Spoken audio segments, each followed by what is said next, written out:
Doctor Sachin Raj అత్యాధునిక world class physiotherapy treatment తో అన్ని రకాల నొప్పులకు శాశ్వత పరిష్కారం. నమస్తే సురేష్ గారు. నమస్కారం అండి ఉషా గారు. అయోధ్యలో శ్రీరాముల వారికి జనవరి 22న ప్రాణ ప్రతిష్ఠ జరగబోతుంది. మనం అందరం వింటూ ఉన్నాం. ప్రత్యేకించి ఆ రోజుకి ఉన్న విశిష్టత ఏంటి అంటారు? ఆ రోజున ఎంచుకోవడానికి గల కారణాలు ఏంటి? ఉషా గారు, చెప్పాలంటే మన అదృష్టం అని చెప్పుకోవాలి. ఆ ప్రాణ ప్రతిష్ఠకి సంబంధించిన ముహూర్తం గురించి మనం ఇక్కడ స్టూడియోలో కూర్చొని ఇద్దరం మాట్లాడుకోవటం ఒక అదృష్టం. ఎంతో పుణ్యం చేసింటే మనం దీని టాపిక్ గురించి మాట్లాడుకోవాలి. ప్రాణ ప్రతిష్ఠ సమయంలో ఈ జనరేషన్లో మనం ఉండటం మన అదృష్టము. అందులోని ఇంకా అదృష్టం ఏమంటే మన ఇద్దరం ఇలా కూర్చొని శ్రీరామచంద్రుడి గురించి స్టూడియోలో మాట్లాడుకోవడం ఇంకా అదృష్టము. అది ప్రాణ ప్రతిష్ఠ గురించి, ఈ ముహూర్తం గురించి మాట్లాడుకోవటం అసలు అనేది నాకైతే నా జన్మలో పూర్వజన్మలో ఏదైనా చేసిన పుణ్యం ఉంటే ఆ అదృష్టం కొద్దీ ఈ జన్మలో ఇక్కడ కూర్చొని మాట్లాడుతున్నాను, అవకాశం ఉందని నేను అనుకుంటున్నానండి. లేకుంటే మనకి ఇలా అన్ఎక్స్పెక్టెడ్ దీని గురించి ఈ స్టూడియోలో కూర్చొని మాట్లాడుకునే అవకాశం ఉండదేమో, ఎంతోమంది ఉండగా. అందులోనూ వాళ్ళకి ఆ రోజు పెట్టిన ముహూర్తం గురించి మాట్లాడుకోవటం అనేది ఇంకా అదృష్టం అనమాట. యాస్ట్రాలజీ గురించి ఎన్నా చదివినా మాట్లాడుకున్నా అది మన నవగ్రహ దేవతలు ఎంతో పుణ్యాన్ని ఇస్తారండి. మనకు కష్టాలన్నీ పోతాయి. అందుకని పంచాంగ శ్రావణం ఇవన్నీ చదవడం ఇంపార్టెంట్. అందులో శ్రీరామచంద్రమూర్తికి ప్రాణ ప్రతిష్ఠ చేసే ముహూర్తం గురించి జస్ట్ అలా మాట్లాడుకోవటం అనేది మన అదృష్టం అని చెప్పేసి నేను భావిస్తున్నానండి. ఈ ముహూర్తం వచ్చేటప్పటికి జస్ట్ డేట్ చూద్దామండి. ఇది జనవరి 22, 2024. తర్వాత టైం వచ్చేటప్పటికి 12:20 నుంచి మధ్యాహ్నం నుంచి 12:30 PM ఈ మధ్యలో ఒక 10 మినిట్స్ మాత్రమే మెన్షన్ చేశారండి. తర్వాత డే వచ్చేటప్పటికి మండే, సోమవారం రోజున ద్వాదశి, మృగశిర నక్షత్రం గురించి అనమాట.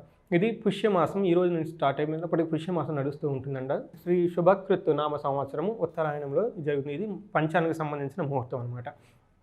సో 1 by 1 మనం కనుక చూసుకుంటే దీని యొక్క విశిష్టత ఏమంటే, ఇందులో వాళ్ళు ఈ ప్రాణ ప్రతిష్ఠ చేసే ఎగ్జాక్ట్లీ టైం కూడా 1 నిమిషం 24 సెకండ్లు మెన్షన్ చేశారు. చాలా మైన్యూట్ టైం కూడా పెట్టారనమాట. అందులో మధ్యాహ్నము 12:29 నిమిషాల నుంచి 8 సెకండ్లకు ప్రారంభమవుతుంది. 12:30 32 సెకండ్ల వరకు కొనసాగుతుంది. టోటల్గా 1 నిమిషం 24 సెకండ్స్. దానికి అధ్యక్షులుగా ఇదంతా దగ్గరుండి జరిపించడానికి తర్వాత మన నరేంద్ర మోడీ గారి ఆధ్వర్యంలో ఇది జరుగుతూ ఉందన్నమాట. సో వాళ్ళు దానికి ఏం చెప్పాలి, ముఖ్య అతిథులుగా ఉండేసి వాళ్ళ సమక్షంలో జరుగుతుందన్నమాట ఈ కార్యక్రమం.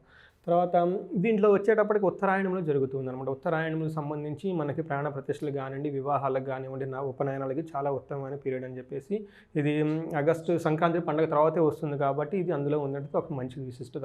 నెక్స్ట్ వచ్చేటప్పటికి ఆ రోజున పర్టికులర్గా సర్వార్థ సిద్ధి యోగం అని చెప్పేసి ఉందన్నమాట. ఇప్పుడు 22వ తారీఖు జనవరి సర్వార్థ సిద్ధి, ఆ పేర్లు ఉంది సర్వ అర్థ సిద్ధి యోగ. ఎవరికైనా సరే ఎలాంటి ధర్మార్థ కామమోక్షాలకు సంబంధించి కానీ ఒక సంకల్పం తీసుకుంటే కనుక ఆ సంకల్పం నెరవేరుతుంది. అలాంటి మంచి రోజు ఆ సర్వార్థ సిద్ధి యోగం ఉందన్నమాట ఆ రోజున. అది ఎందుకు వచ్చిందంటే మృగశిర నక్షత్రం అది సోమవారం రావటంతో, మృగశిర నక్షత్రానికి అధిపతి చంద్రుడు, అది సోమవారం రావటం వల్ల ఆరుది మనకి సర్వార్థ సిద్ధి యోగంగా అవుతుంది అనమాట. నెక్స్ట్ అమృత సిద్ధి యోగం ఉంది అదే రోజున. ఆ రోజు మనం ఏదైనా పని కనుక చేస్తే ఆ పని యొక్క రిజల్ట్ అమృతంతో సమానంగా ఉంటుంది. లాస్ట్లో ఎండ్ ఒక అమృతం లాగా మనకు దాని యొక్క రిజల్ట్ వస్తుంది. సో సర్వార్థ సిద్ధి యోగం ఉంది ఆ రోజున, అమృత సిద్ధి యోగం ఉంది. ఇది కాకుండా ఇంకొకటి కూడా చెప్తారండి, మనకి అభిజిత్ ముహూర్త అంటారు. ఇది ప్రతిరోజు ఉంటుంది అనమాట. ఇది శ్రీకృష్ణ పరమాత్ములు జనరల్గా కామన్గా వాళ్ళ భక్తులకి ఇచ్చిన ఒక వరం అనమాట. అందరూ చాలా విషయాల్లో జ్యోతిష్కుల దగ్గరికి వెళ్ళి ముహూర్తం పెట్టించుకోవటం ఇవంతా కంపల్సరీ ప్రొసీజర్ అనమాట. అందులో పూర్వకాలంలో అంత అవైలబిలిటీ ఉండేవాళ్ళు కాబట్టి అందరికీ సరిపడా ఏదైనా ఒక మంచి ముహూర్తం ఒక రోజులో ఉందా అని కనుక శ్రీకృష్ణ పరమాత్మ అడిగితే వాళ్ళు ఏం చెప్తారంటే అభిజిత్ ముహూర్తాన్ని మధ్యాహ్నం ఉంటుంది. ఆ టైము కనుక ఎవరైతే కనుక చేస్తే వాళ్ళ ఆ పనిలో ఉన్న దోషాలన్నీ విజయం సాధిస్తారు, అది మంచి ముహూర్తంగా కన్సిడర్ చేయొచ్చు అని చెప్పేసి శ్రీకృష్ణ గారు సెలవు ఇవ్వడంతో అది ప్రతిరోజు బుధవారం తప్ప ప్రతిరోజు అభిజిత్ ముహూర్తం అని ఉంటుంది. అది మధ్యాహ్నం ఉంటుంది అనమాట. సూర్యుడు వచ్చేస్తా బాగా ఉన్నతంగా ఉండేసి ఆ టైంలో మంచి జరుగుతుంది అని చెప్పారనమాట. సో ఆ రోజున సర్వార్థ సిద్ధి యోగం ఉంది, అమృత సిద్ధి యోగం ఉంది, అభిజిత్ ముహూర్తం కూడా ఉందన్నమాట. ఇది కాకుండా ఆ రోజు ద్వాదశి తిథి వస్తుందండి. ఈ ద్వాదశి తిథికి అధిపతి విష్ణుమూర్తి. సో ఇది కూడాను ఒకటి కలిసి వస్తుంది అనమాట. ఇది కాకుండా ఈ స్పెసిఫిక్లో ఆ రోజున ఏమవుతుందంటే మనకి కూర్మ ద్వాదశి అని చెప్పేసి విష్ణుమూర్తికి 10 అవతారాలు కూర్మ అవతారం ఒకటి అనమాట. ఈ కూర్మ అవతారం మన అందరికీ తెలిసే ఉంది. మందార పర్వతాన్ని మనకి సాగర మదనంలో రాక్షసులు తర్వాత దేవతలు అమృతం గురించి ప్రయత్నం చేస్తూ ఉన్నప్పుడు ఈ కవ్వానికి ఈ మందార పర్వతం కానీ కవ్వం అనుకోండి, దానికి గుత్తిలాగా వచ్చేటప్పటికి ఒక తాబేలు కూర్మం వచ్చేసి ఆకారంలో ఉండి విష్ణుమూర్తి రక్షిస్తారు. అప్పుడు వచ్చేటప్పటికి మనకి అమృతం వస్తుంది. కాబట్టి ఆ కూర్మానికి ఆ రోజున సింబాలిక్గా ఈ దేవతలు అందరూ కలిపేసి ఆ రోజుకి విశిష్టమైన రోజుగా జరుపుకుంటూ ఉంటారనమాట. ఈ విధంగా వచ్చేటప్పుడు ఆ రోజు ఎప్పటికీ కూర్మ ద్వాదశి కూడా, అది కూడా విష్ణుమూర్తికి సంబంధించిన రోజు అనమాట. ఇవి కాకుండా నేను మామూలుగా ఆ రోజు లగ్నం చార్ట్ చూశాను అనమాట. ఓకే. చూస్తే ఇది ఒక బ్యూటిఫుల్ ఏం చెప్పాలంటే ఒక ఉత్తమైన హోరోస్కోప్ చక్రం అని చెప్పుకోవాలి. ఒకటి ఆ రోజు లగ్నం మేష లగ్నం అండి. ఓకే, అది మేష లగ్నంలో సూర్యుడికి బాగా ఇష్టమైన లగ్నం అనమాట. ప్లేస్ ఉచ్చ స్థానంలో ఉండే లగ్నం అని చెప్పుకోవాలి. ఇంకొకటి బాగా ఇంట్రెస్టింగ్ ఏంటంటే 10వ స్థానంలో వచ్చేటప్పటికి మనకి రాజరికము, ప్రమోషను, ప్రొఫెషను, ఇవన్నీ వృత్తికి సంబంధించిన, దర్పానికి సంబంధించి, అధికారానికి సంబంధించిన రాజ్యస్థానం అంటారు 10వ స్థానంలో. ఈ 10వ స్థానంలో ఆ రోజున శుక్రుడు చాలా బలంగా ఉన్నాడు అనమాట. నేను చూశాను, మనకి షడ్బలం అని చెప్పేసి 9 గ్రహాలకి 7 గ్రహాలకి ఏ గ్రహం బాగా బలంగా ఉందంటే ఆ రోజున సూర్యుడి గ్రహం చాలా బలంగా ఉందన్నమాట. సో అది కూడాను వాళ్ళు రాజ్యస్థానంలో సూర్యుడు ఉండటంలో దిగ్బలం అంటారు అనమాట. దాంతో సూర్యుడు బెస్ట్ రిజల్ట్ ఇస్తారనమాట. సో ఒక రాజుకి సూర్యుడు ఉచ్చ స్థానంలో ఉంటే రాజుకి బాగా సపోర్ట్ చేస్తూ ఉంటారు అనమాట. మనకేం చెప్తారంటే శ్రీరామచంద్రమూర్తి రావణుడితో యుద్ధం చేసే టైంలో వాళ్ళకి 10 తలలు ఉంటాయి రావణుడికి. శ్రీరామచంద్రమూర్తి ఎన్ని బాణాలు వేసినా కానీ ఒక తల పోవటం, మళ్ళీ ఇంకో తల రావటం, ఒక తల పోవటం, మళ్ళీ తల రావటం జరుగుతూ ఉంటే ఒక పర్టికులర్ టైంలో శ్రీరామచంద్రమూర్తికి నీరసపడిపోతారు అనమాట. సో వాల్మీకి మహర్షి వచ్చేసి శ్రీరామచంద్రమూర్తికి ఆదిత్య ఉదయ స్తోత్రాన్ని చెవిలో ఉపదేశిస్తారనమాట. ఆ మంత్ర బలంతో, సూర్యుని యొక్క బలంతో మళ్ళీ శ్రీరామచంద్రమూర్తికి బలం వచ్చేసి రావణాసురుడిని వధిస్తారనమాట. సో అందుకని చెప్పేసి శ్రీరామచంద్రుడికి, తర్వాత సూర్యుడికి, ఆ తర్వాత ఈ రాజ్యాభిషేకంలో ఆ రోజున 10వ స్థానంలో సూర్యుడు ఉండటానికి అన్నిటికీ కోరికగా మనం చేసుకుంటే కనుక ఒక రాజుడికి కావాల్సిన బెస్ట్ ముహూర్తం అని చెప్పేసి మనం అనుకోవాలన్నమాట. ఇంకొకటి కూడా ఉందండి, ఇందులో 10th లార్డు 11th ఉన్నారండి. 10వ స్థానాధిపతి లాభస్థానానికి వెళ్ళిపోయారంట. అది కూడాను శని, ఆయన కూడాను బెస్ట్ ప్లేస్లో మూల త్రికోణ స్థానంలో ఉన్నారనమాట.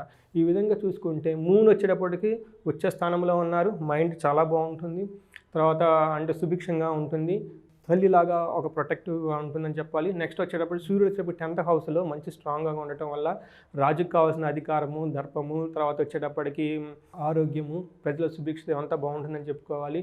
ఇవి కాకుండా 10th లార్డు ప్లస్ లాభాధిపతి ఇద్దరు కూడాను ఓన్ హౌస్లో ఉండేసి మూల త్రికోణంతో ఉండటంతో చాలా బాగుంటుందని చెప్పుకోవాలి.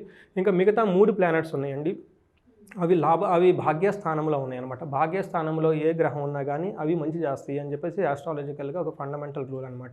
వీటితో పాటు గురు దృష్టి ఉందండి. గురు దృష్టి ఉండి ఇవి భాగ్యస్థానాన్ని చూడటం వల్ల భాగ్యం చాలా బాగా ఉంటుంది అని చెప్పేసి మనకి ఈ హారోస్కోప్తో జనరల్ ఫండమెంటల్ అనాలిసిస్ చేయొచ్చండి. సో మీరు చెప్పినట్టుగానే ఏదేమైనా ఈరోజు చాలా ప్రతిష్టమైన రోజు, అండ్ దాంతోపాటు ఈ తిథులకు కూడా చాలా ప్రత్యేకమైన తిథులు అని చెప్పుకుంటున్నాం. కాబట్టి ఎవరైతే మేము ఇంట్లో ఉండి ఏమైనా చేయొచ్చా, ఆ రోజు ప్రాణప్రతిష్ఠ శ్రీరాముల వారికి జరగబోతుంది కాబట్టి అక్కడ దాకా వెళ్ళి చూసి తరించలేని వాళ్ళు మేము ప్రస్తుతానికి ఈ రోజు మేము ఏమైనా చేయొచ్చా, ఏం చేస్తే మంచిది, ఏ కార్యం తలపెట్టొచ్చు అని అడిగే వాళ్ళు ఉంటారు. వాళ్ళకి ఏం చెప్పొచ్చు సురేష్ గారు?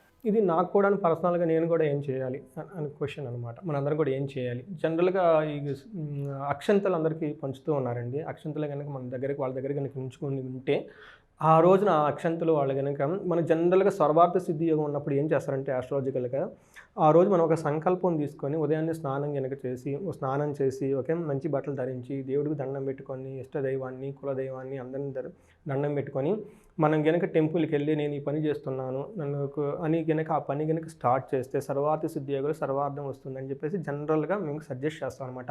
అయితే ఈ ప్రాణ ప్రతిష్ఠ టైంలో కనుక మనకి ప్రొఫెషన్కి రిలేటెడ్ ఏదైనా కనుక ఒక సంకల్పం తీసుకుంటే, అంటే ఉన్నతమైన ప్రమోషన్ రావాలని కానీ, లేదంటే రాజకీయ నాయకులు అయితే మంచి పదవి కావాలని కానీ, లేదంటే ఇంకా విజయం చేయాలని కానీ, లేదంటే ప్రజలకు ఏమైనా సేవ చేయాలని కనుక ఈ టైపు కనుక ఏదైనా ఒక సమాజానికి ఉపయోగపడే ఒక మంచి సంకల్పం తీసుకొని అట్లా తన ద్వారా ఆ సంకల్పం ద్వారా వీళ్ళు కూడా ఎదగాలని కోరుకుంటూ కనుక తీసుకొని ఆ టైంలో కనుక మనకి నక్షంతలు మనకి నెత్తినేసుకొని కనుక ఈ సంకల్పం తీసుకొని కొంచెంసేపు మెడిటేషన్ చేసుకొని శ్రీరామ రక్ష స్తోత్రం మన స్తోత్రం ఉంటుంది, దాన్ని చదువుకొని లాస్ట్లో హనుమంతుని 12 నామాలు కనుక చదువుకొని ఆ సంకల్పం తీసుకుంటే అది ఖచ్చితంగా నెరవేరుతుందని చెప్పేసి నమ్మకం.